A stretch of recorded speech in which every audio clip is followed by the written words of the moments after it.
ഏവർക്കും നമ്മുടെ പുതിയൊരു വീഡിയോയിലേക്ക് സ്വാഗതം. അപ്പോൾ ഇന്ന് കാണിക്കാൻ പോകുന്നത് ഇന്നിപ്പോൾ മലപ്പുറം ജില്ലയിലെ തിരൂരിനടുത്ത് ചമ്രവട്ടം. അപ്പോൾ ചമ്രവട്ടത്തെ പ്രസിദ്ധമായ അയ്യപ്പ ക്ഷേത്രത്തിലെ കാഴ്ചകളും പിന്നെ പരിസരത്തൊക്കെയുള്ള ആ ഒരു കാഴ്ചകൾ എല്ലാം ഉൾപ്പെടുത്തിയിട്ടാണ് ഇന്ന് നമ്മുടെ വീഡിയോ. മെയിൻ റോഡിൽ നിന്ന് ക്ഷേത്രത്തിൻ്റെ മുൻവശത്തായിട്ട് വളരെ നീണ്ടു കിടക്കുന്ന വയലുകൾ, അതാണ് ഒരു മുഖ്യ ആകർഷണമാണിത്. അത്രയും മനോഹരമായ ഒരു ദൃശ്യമാണിത്.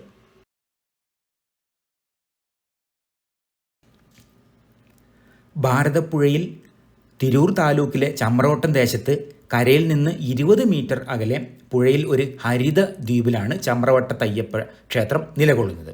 ക്ഷേത്രത്തിൽ നിന്ന് 4 കിലോമീറ്റർ തെക്കോട്ട് സഞ്ചരിച്ചാൽ അറബിക്കടലിലെത്താം. 5 കിലോമീറ്റർ വടക്കോട്ട് സഞ്ചരിച്ചാൽ പ്രശസ്തമായ മാമാങ്ക ഭൂമിയിലെത്താം. രാജഭരണകാലങ്ങളിൽ ചമ്രവട്ടം ക്ഷേത്രം നിലകൊള്ളുന്ന ദേശം വെട്ടത്തുനാടിന് കീഴിലായിരുന്നു.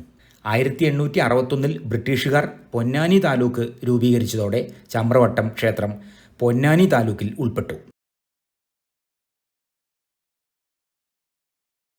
മുൻവശത്ത് ചെറിയ ചെറിയ കടകളൊക്കെ കാണാം. ഇതൊക്കെ നാടൻ ആയിട്ടുള്ള കൂവപ്പൊടിയാണിത് ഇപ്പോൾ ഈ വെളുത്ത് കാണുന്നത്. പിന്നെ ചെറിയ ചെറിയ കടകളൊക്കെ ക്ഷേത്രത്തിൻ്റെ മുൻവശത്തായിട്ടുണ്ട്.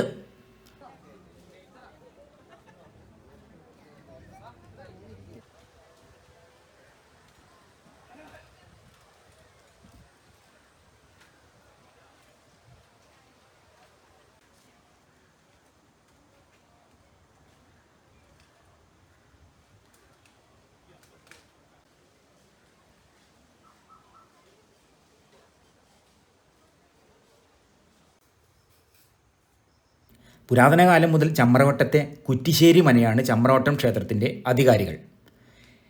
7000 വർഷങ്ങൾക്ക് മുമ്പ് ശമ്പര മഹർഷിയാൽ ധർമ്മശാസ്താവ് സ്വയംഭൂ പ്രാപിച്ചപ്പോൾ തൊട്ടടുത്ത ബ്രാഹ്മണ ഗൃഹത്തിലെ കാരണവർക്ക് ഒരു പൂജാക്രമം ഉപദേശിച്ച് ക്ഷേത്രസമീപം കുടിപാർക്കാൻ ഉപദേശിച്ചു. ഈ ബ്രാഹ്മണ വംശമാണ് കുറ്റിശ്ശേരി മന എന്നാണ് വിശ്വാസം.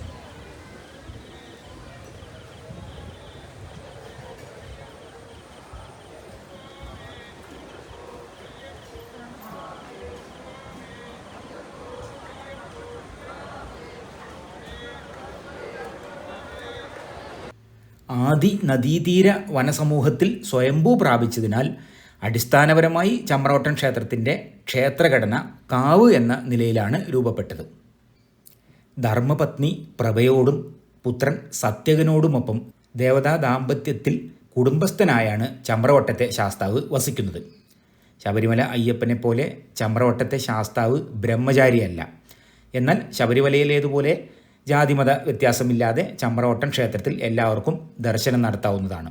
അടിസ്ഥാനപരമായി വനാന്തര ദൈവീക സ്വരൂപം പ്രാപിച്ച ചമ്രവട്ടത്തെ ശാസ്താവിന് പ്രശാന്തമായ പ്രപഞ്ചഹരിത കമനീയതയോടാണ് ഇഷ്ടം.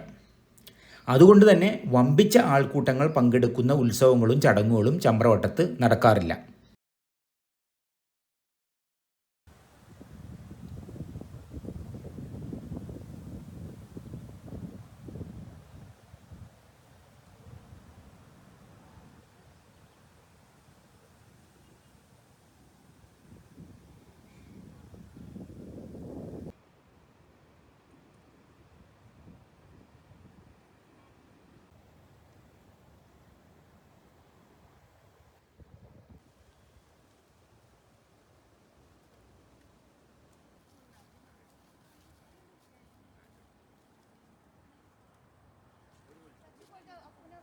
താപസൻ ദിവ്യവെളിച്ചത്തെ വന്ദിച്ച് ആദ്യമാദ്യം മന്ത്രം ജപിച്ച ദേവതകൾ ശിവൻ, വിഷ്ണു, ദുർഗാദേവി, ഗണപതി, സുബ്രഹ്മണ്യൻ എന്നിവരെല്ലാം ചമ്രവട്ടം ക്ഷേത്രത്തിലെ ഉപദേവകളായി തീർന്നു.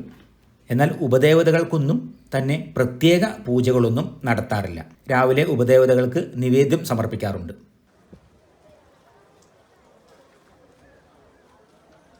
പ്രധാന വഴിപാടുകളായി ചതുശ്ശതം, നിരിപ്പട, ഒറ്റപ്പം, സഹസ്രനാമ പുഷ്പാഞ്ജലി, ഭാഗ്യസൂക്ത പുഷ്പാഞ്ജലി, ശനീശ്വര മന്ത്ര പുഷ്പാഞ്ജലി, ശാസ്ത്ര സൂക്ത പുഷ്പാഞ്ജലി തുടങ്ങിയവ ഒക്കെ ആണ്.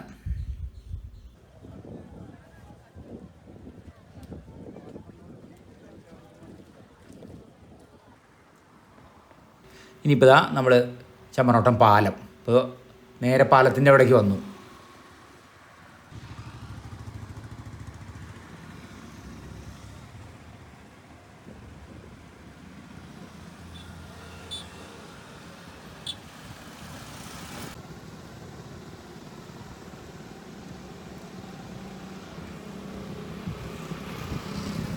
അമ്പലം അവിടെ കാണാം.